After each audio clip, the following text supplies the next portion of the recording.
여러분 안녕하십니까? 광주 MBC 뉴스투데이 시작합니다. 먼저 오늘의 주요 뉴스입니다. 광주 민간공항과 군공항 이전 문제에 대한 시민 여론조사가 마무리된 가운데 이번 주 중에 조사 결과가 발표될 예정입니다. 이용섭 광주시장이 시민권익위원회의 권고안을 어떻게 처리할지 관심이 집중되고 있습니다. 주말 휴일 사이 코로나19 확진자가 잇따라 발생했습니다. 전남 동부권 지역에서는 확진자가 대형마트와 초등학교를 오간 것으로 확인돼 방역당국에 비상이 걸렸습니다. 광주과학기술진흥원에서 직원들의 시간 외 수당 관리가 부실하게 이뤄졌다는 지적이 나왔습니다. 국보 304호 여수진남관을 원형대로 재건하는 작업이 본격적으로 시작됐습니다. 광주 민간공항과 무안공항을 광주시의 약속대로 내년까지 통합할 것인지 그동안 진행된 시민 여론조사의 결과가 이번 주에 발표될 예정입니다. 시민들의 의견을 바탕으로 이용섭 시장이 어떤 결론을 내릴지 주목됩니다. 이계상 기자입니다. 재작년 광주 전남 시도지사의 합의에 따라서 광주 민간공항은 내년까지 무안으로 옮기도록 되어 있습니다.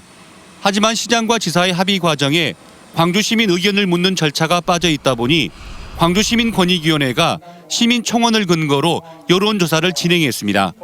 시민 2,500명을 대상으로 한 유무선 전화 면접 조사가 모두 마무리됐고 권익위원회는 이번 주 11일 회의를 열어 민간공항 이전 관련 권고안을 확정지어 이용섭 시장에게 전달할 예정입니다.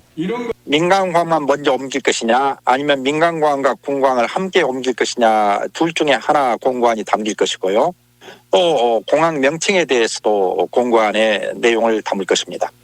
시민 여론조사 결과 약속대로 민간공항을 내년까지 이전해야 한다는 의견이 우세할 경우 이 시장은 그 권고안을 그대로 따를 것으로 예상됩니다.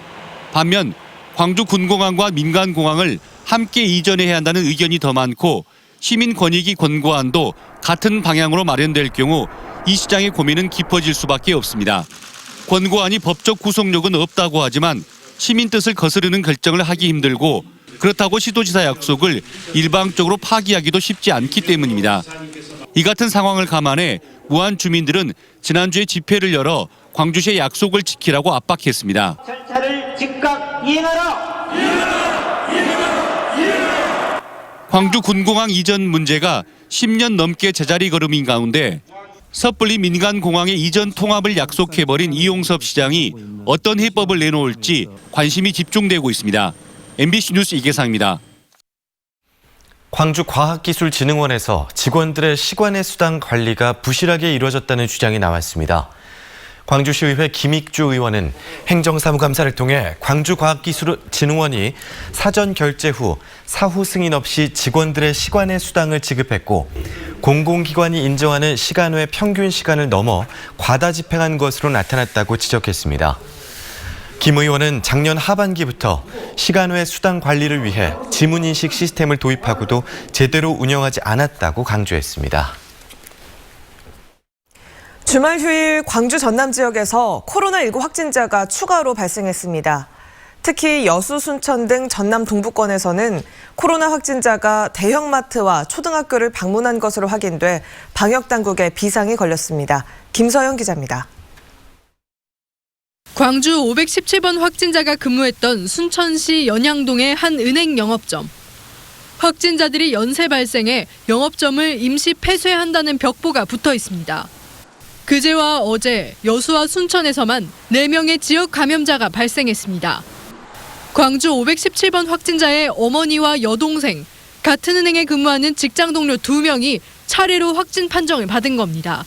코로나19 청정 지역으로 평가받던 우리 시에서 확진자가 발생함에 따라 송구하게 생각하고 정확한 이동 경로를 파악되는 대로 시민 여러분들께 즉시 알려드리겠습니다. 광주 517번 확진자발 감염자들이 속출하면서 방역당국에는 비상이 걸렸습니다. 확진자들은 지역의 약국과 편의점, 대형마트에 초등학교까지 다닌 것으로 확인돼 지역 전파 우려를 낳고 있습니다. 특히 낮은 초등학교 강사인 여수 14번 확진자는 교내 강의와 축제에도 참석한 것으로 알려져 전교생이 코로나 검사를 받은 상태입니다. 여수시는 확진자를 순천의료원으로 이송하고 확진자의 세부 동선을 체크하며 접촉자를 분류하고 있습니다.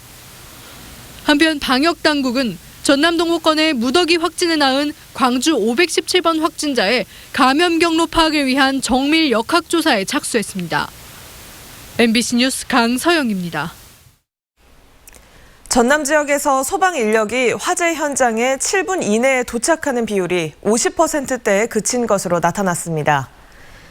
광주시와 전라남도 소방본부에 따르면 지난 3년 동안 전남 지역에서 7분 이내에 화재 현장에 도착한 비율은 지난 2017년 53.2%, 2018년 52.9%, 작년엔 57.1%에 머문 것으로 집계됐습니다. 광주 지역 구조활동의 경우는 7분 이내에 도착한 비율이 2017년 59%, 2018년 54.5%, 작년 56.8%로 골든타임 내 출동 비율이 낮게 나타났습니다. 소방방재 전문가들은 소방공무원이 국가직으로 전환된 만큼 소방 출동 거점을 확충해야 한다고 지적했습니다. 전남지방경찰청이 영세 상인들을 괴롭히는 길거리 폭력배에 대한 특별 단속을 벌여 474명을 검거하고 이 가운데 22명을 구속했습니다. 적발된 범죄 유형을 보면 폭력 행사가 62.8%로 가장 많았고 업무 방해와 재물 손괴가 14.2%, 공무 집행 방해 11% 등의 순으로 나타났습니다. 특히 검거된 폭력배 가운데 40% 가까이는 6범 이상이어서 재범률이 높은 것으로 집계됐습니다. 경찰은 시민들의 불안을 해소하기 위해 고질적이고 악질적인 폭력에 대해 엄정하게 대응해 나가겠다고 밝혔습니다.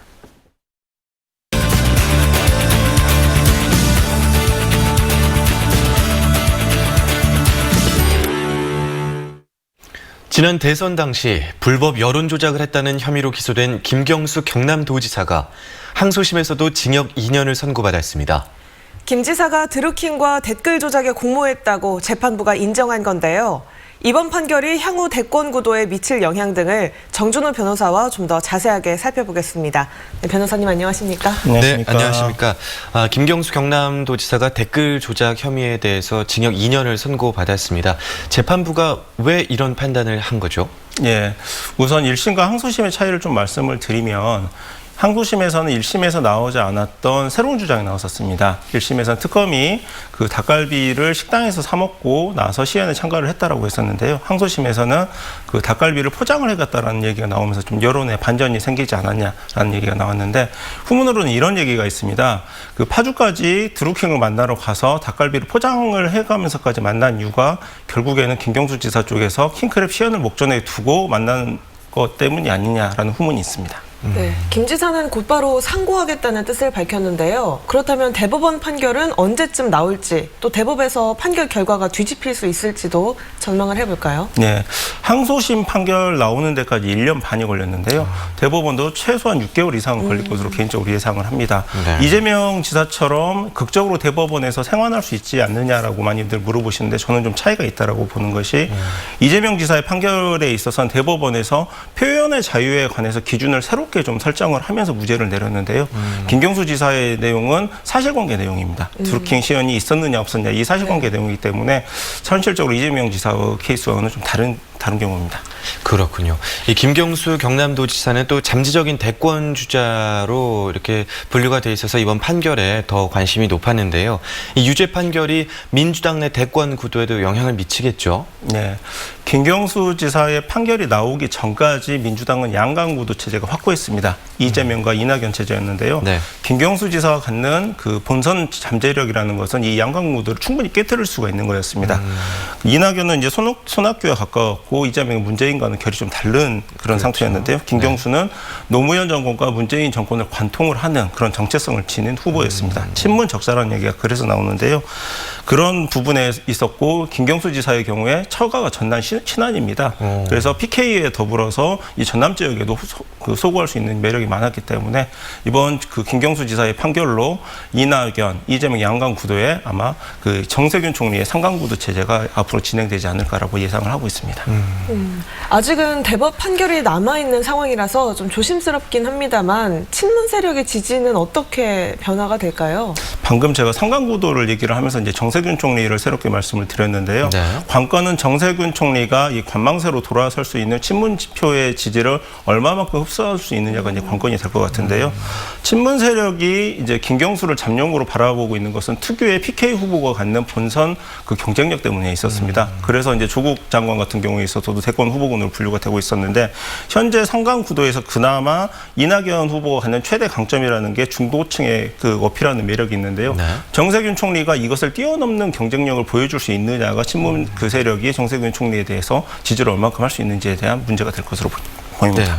그러면 당분간은 이 대권 경쟁이 이낙연 대표와 이재명 지사 양강 구도로 계속될 것 같은데 이 구도가 언제까지 이어질 걸로 보십니까?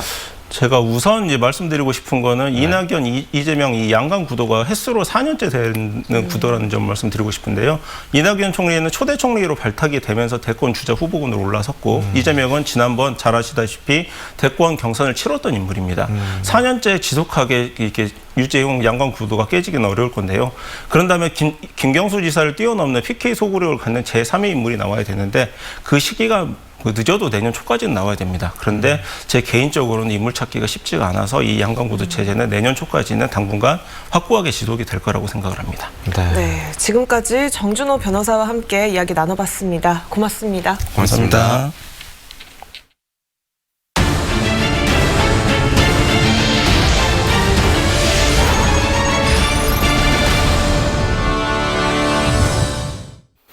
섬으로 이뤄진 전남 신안군이 전국 최초로 주민들에게 어선을 임대해주는 정책을 펼쳐 좋은 반응을 얻고 있습니다. 이 섬마을 정착을 꿈꾸는 귀여인들은 물론 주민들까지 임대 요구가 이어지고 있어 정부의 관심이 절실합니다. 김윤 기자가 취재했습니다. 전남 신안군 하이도 옆에 딸린 작은 섬 능산도. 지난해 이곳에 정착한 40대 젊은 어부 권준용 씨가 어선에 몸을 싣고 어장에 나갈 채비를 서두릅니다. 능숙하게 어선을 조정해 전복 양식장을 살피고 각종 물고기를 잡아 생활하고 있습니다. 권 씨가 대도시를 떠나 능산도에 정착할 수 있었던 것은 올해 3월 2.7톤급 소형 어선을 신안군으로부터 임대할 수 있었기 때문입니다. 신안군이 어선과 어구를 구입하고 임대인을 선정해 구입 금액의 0.5%의 임대료를 받고 어선을 빌려주는 것입니다. 권 씨는 한 달 4만여 원의 임대료를 주고 어업을 하면서 5년 안에 신안군의 원금을 갚으면 어선도 소유할 수 있습니다. 1차적으로 기여를 하려고 하는 사람 입장에서는 젊은 사람들 입장에서는 가장 그게 제일 큰 도움이 되죠. 올 수 있는 이유도 되고. 신안군이 전국 최초로 시행하는 청년 어선 구입 임대 사업으로 지난해까지 27억 원을 들여 8척의 어선을 24명에게 빌려주고 있습니다. 신안군은 조례를 제정해 임대 사업의 법적 근거를 마련했고 임대를 희망하는 어민들로 사단 법인을 설립해 임대인 선정에 공정성을 기하고 있습니다. 인기가 치솟으면서 200여 명이 99척의 어선 임대를 요구하고 있지만 문제는 예산입니다. 예, 그래서 이것을 지금 중앙정부에서 이런 좋은 정책을 우리의 정책을 가지고 전국적으로 우리 어업인들 기여하고 싶은 어업인들한테 이렇게 지원해 준다면 물고기를 주기보다는 물고기를 잡는 어선과 어구를 임대하는 신안군의 정책이 주목받고 있습니다. MBC 뉴스 김윤입니다. 신안 천사대교 개통 이후 늘고 있는 과적 차량에 대한 집중적인 단속이 실시됩니다. 전라남도 도로관리사업소에 따르면 제한 중량이 43톤인 천사대교 개통 이후 제한 중량이 24톤에 불과한 암태도와 안좌도를 잇는 다리까지 과적 차량들이 급증하고 있습니다. 이에 따라 도로관리사업소는 경찰서, 관할 행정기관 등과 합동으로 과적 차량에 대한 주야간 불시 집중 단속을 실시하기로 했습니다. 지난 2018년 전면 보수 정비에 들어간 국보 제304호 여수 진남관의 재건 작업이 본격적으로 시작됐습니다. 앞으로 1년 반 뒤에는 전라 좌수영의 본영이었던 이 진남관의 원형이 공개될 예정입니다. 문형철 기자입니다. 지상 4층 규모의 가설 덧집에 둘러싸인 진남관 부지. 기둥을 떠받치는 거대한 초석들이 놓여 있고 작업자가 균열 여부를 살핍니다. 건물이 뒤틀리고 기울어 붕괴 위험에 노출되면서 지난 2018년 전면 보수 정비 사업에 들어간 국보 제304호 진남관. 구조물 해체와 발굴 조사를 마치고 본격적인 재건 작업이 시작됐습니다. 초석을 설치한 다음에는 그 다음으로 이제 입주라고 해서 기둥을 세우고 새롭게 이제 조립에 들어가는 그 시점에 있다고 보시면 되겠습니다. 진남관을 해체하면서 나온 목재 구조물은 모두 6천여 점. 훼손이 심한 것을 제외하고는 썩거나 파손된 부위는 보수해 기존 자재를 최대한 재활용할 계획입니다. 이를 위해 대들보와 같은 대형 구조물에 대해서는 전자장비를 이용해 정확한 내부 상태를 확인하는 작업도 함께 진행되고 있습니다. 육안으로 확인되지 않는 깊이에 대해서는 지금 이제 현미경 촬영을 다 하고 있는 중입니다. 어디 범위까지 이제 보존 처리를 가능하고 앞으로 1년 반 동안 이어질 재건 작업은 건물의 안전성을 확보하는 것은 물론 일제시대 학교 건물로 사용하면서 사라진 벽체와 골패를 모셨던 정청을 복원하는 등 과거 진남관의 원형을 최대한 되살리는 것을 목표로 하고 있습니다. 보증을 해서 본래의 모습을 잘 지킨 일이 첫 번째 중요한 일입니다. 16차에 걸친 지도위원회를 통해서 그 과정을 차분하게 진행을 하고 있습니다. 진남관 재건 작업에 맞춰 지자체는 코로나19로 중단된 현장 공개 행사를 내년 초부터 재개하는 방안도 검토할 예정입니다. MBC 뉴스 문형철입니다.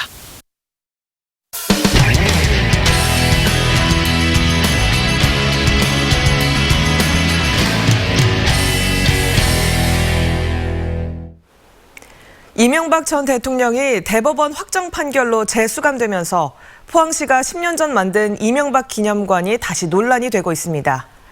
지금껏 수십억 원의 막대한 혈세가 들어갔는데요. 포항 MBC 박성아 기자가 취재했습니다.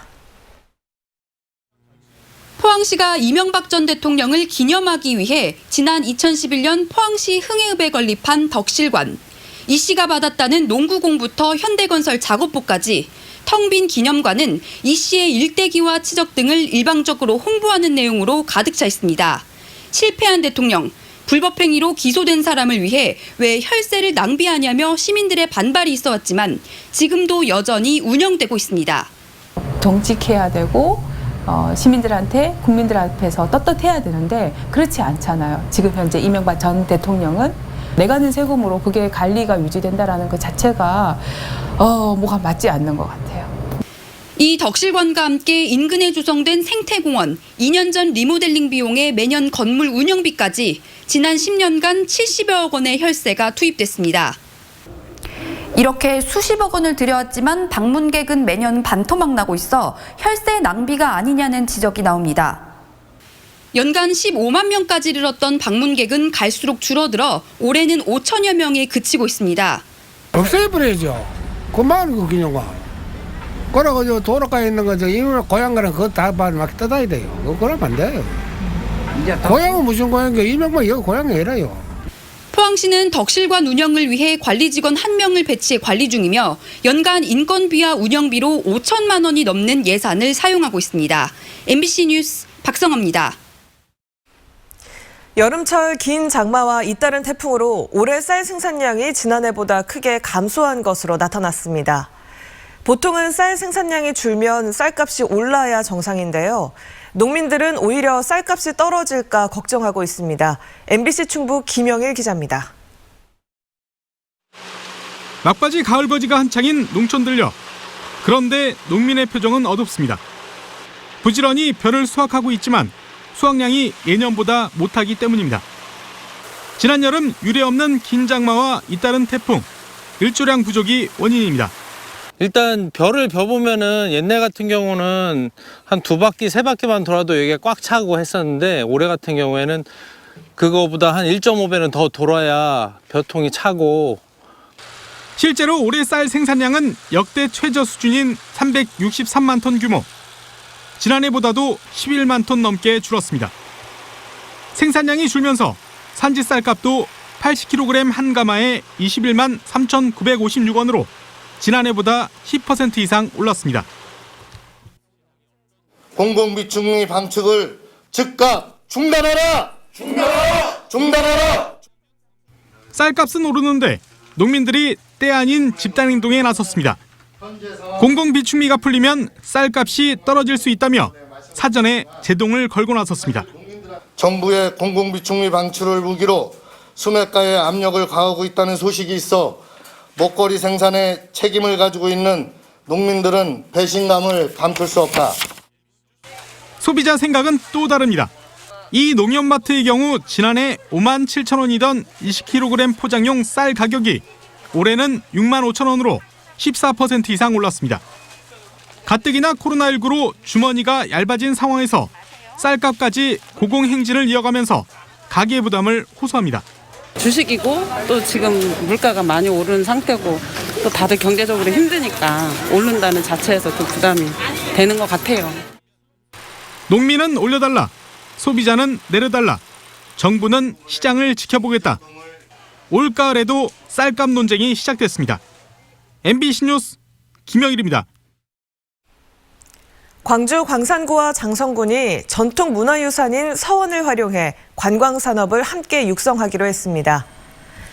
광산구와 장성군은 협약을 맺고 월봉서원과 피람서원을 연계한 전통문화 관광상품을 개발하고 관광객 유치에 공동 협력하기로 했습니다. 장성의 피람서원은 유네스코 세계유산으로 등재된 한국의 9개 서원 가운데 하나고 광산구의 월봉서원은 조선시대 대표 성리학자인 고봉 기대승 선생의 학문과 덕행을 기리는 역사문화유산입니다. 광주시가 산하 공기업과 출자 출연기관에 이어 민간 위탁기관까지 블라인드 채용을 확대하기로 했습니다.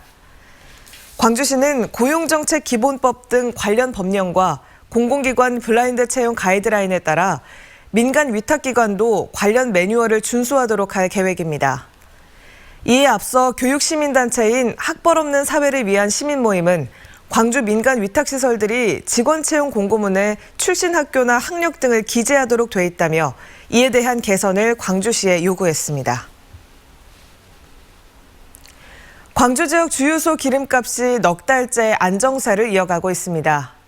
한국석유공사 유가정보서비스 오피넷에 따르면 11월 첫째 주 광주 지역 휘발유 판매 가격은 지난주보다 5원 하락한 리터당 1,295원을 기록했습니다. 광주 지역 휘발유 가격은 지난 7월 초 리터당 1,343원을 기록한 이후 넉 달 연속 하락하고 있습니다. 경유의 주유소 평균 판매 가격도 전주보다 5원 하락한 리터당 1,095원으로 하락세를 이어오고 있습니다. 광주 지역 단독주택의 평균 매매 가격이 꾸준히 상승하고 있는 것으로 조사됐습니다. 한국감정원에 따르면 올해 10월을 기준으로 한 광주 지역 단독주택 평균 매매 가격은 2억 8천여만 원으로 1년 전보다 1,000여만 원이 올랐습니다. 이는 월별 통계가 작성되고 시작한 지난 2012년 이후 최고까지만 6대 광역시 가운데는 단독주택 평균 매매 가격이 가장 낮았습니다.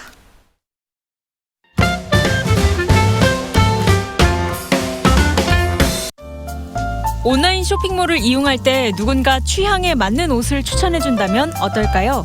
전남대 의료학과와 인공지능융합학과 교수들로 구성된 연구팀이 한국전자통신연구원의 데이터를 활용해 의상 추천 인공지능을 개발했는데요.